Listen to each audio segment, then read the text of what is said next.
Praise the Lord. Hallelujah. God is good.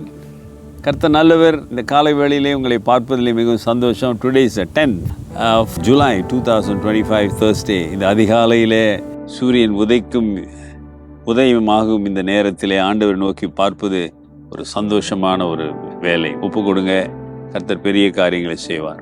ஒரு குஷ்டரோகி இயேசுவின் இடத்துல சுகமாக கெஞ்சுகிறான். உமக்கு சித்தமானால் என்னை சுத்தமாக்க உங்களால் முடியும். குஷ்டரோகம் என்பது நான் சொன்னேன், மிகவும் அதுக்கு மருந்தில்லை, ஒன்றும் இல்லை. ஆண்டவர் என்ன செய்கிறாருன்னு பார்ப்போமே. First mark chapter 1 verse 41. Mark 1 அதிகாரம் 41 வசனம்.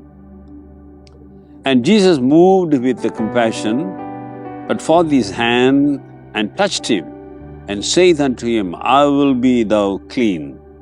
இயேசு மனதுருகி கையை நீட்டி அவனை தொட்டு, எனக்கு சித்தமுண்டு சுத்தமாகு என்றார். ஹல்லேலூயா.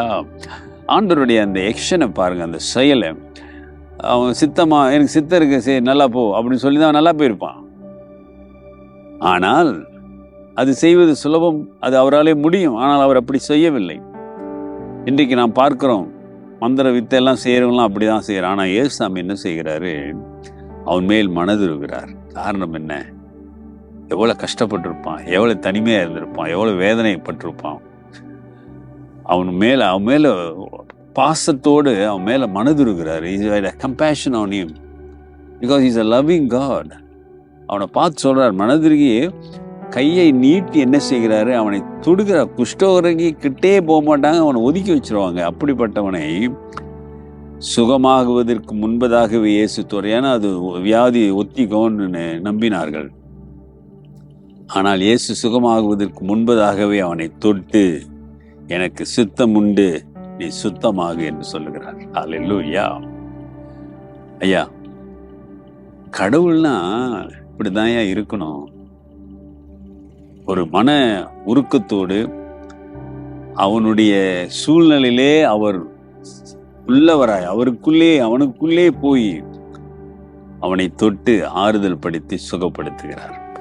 அருமையான சகோதரனே, சகோதரியே, நீ எப்படியாப்பட்ட சூழ்நிலையை வாழ்ந்து கொண்டிருந்தாலும், யாரும் தீர்க்க முடியாத இக்கட்டான நிலையில இருந்தாலும், நீ இயேசுவை நம்பி உமக்கு சித்தம் உண்டு, என்னை சுத்தமாக்குங்கன்னு நீங்க வருவீங்கன்னா விசுவாசத்தோடு, அவர் நிச்சயம் அதை செய்ய நல்லவராக இருக்கிறார். அவரால் முடியும் என்று நீ நம்புவீர்களானால், முழுமையான நம்பிக்கையோடு வருவீர்களானால், அவர் உங்க மேல மனதுருகுவார். மனதுருகி அற்புதம் செய்ய அவர் போதுமானவராக இருக்கிறார் என்பதை மறந்து விடாதீங்க. Sometimes we limit God, even though we have faith and all, but we limit God. கடவுளால் இதுதான் செய்ய முடியும், இது முடியாது அப்படிலாம் நினைக்கிறோம். ஆனால் இயேசுவினால முடியாத காரியம் ஒன்றுமே இல்லை. நான் உன்னை கைவிட மாட்டேன் என்று சொன்னவராலே எல்லாவற்றையும் செய்ய அவராலே முடியும் என்று நம்பி விசுவாசித்து ஒப்பு கொடுங்க. ஒரு நம்பிக்கையின் வார்த்தையை அவர் உன்னோடு பேசுவார். எனக்கு சித்தம் உண்டு. இன்றைக்கு மனிதர்கள் சொல்லலாம், இது சித்தம் இல்லை, அவருக்கு விருப்பம் இல்லை, இப்படிலாம் சொல்லலாம், அவனுக்கு விசுவாசம் இல்லை, அது இல்லைன்னு. ஆனால் உனக்கு ஆண்டவர் செய்வார் என்று நம்பி வருவாயானால், எனக்கு சித்தம் உண்டு என்று சொல்லி அற்புதமாய் உன்னை நடத்துகிறதை நீ பார்க்க முடியும். ஆமாங்க, மனிதன் சுகமாய் வாழ வேண்டும், என்னுடைய பிள்ளைகள் சந்தோஷமாக இருக்க வேண்டும் என்பதற்காகத்தான் அவர் உனக்காக, எனக்காக, நமக்காக சிலுவையை சுமந்தார். ஹல்லேலூயா. அவருக்கு சித்தம் உண்டு, நீ சந்தோஷமாக இருக்க வேண்டும் என்பதை ஒப்பு கொடுங்க. கர்த்தர் பெரிய காரியங்களை செய்வார். பரிசுத்தமுள்ள ஆண்டவரே, இந்த காலை வேளைக்காக உம்மை நன்றியோடு துதிக்கிறோம். அதிகாலையிலே தேடுகிறவர்களை கர்த்தாவே நீங்க ஆசீர்வதிங்க. இப்படி வார்த்தையை தியானிக்கிறவங்களோடு இருங்க, பேசுங்க, பலப்படுத்துங்க. உமக்கு சித்தம் உண்டு என்பதை வெளிப்படுத்தி ஆசீர்வதியுங்க. இயேசுவின் நாமத்தில் பிதாவே, ஆமேன். நமது ஆண்டவராகிய இயேசுவினுடைய கிருபை, பிதாவின் அன்பு, பரிசுத்தாவின் ஐக்கியம் உங்களோடு இருந்து உங்களை ஆசீர்வதித்து காப்பதாக.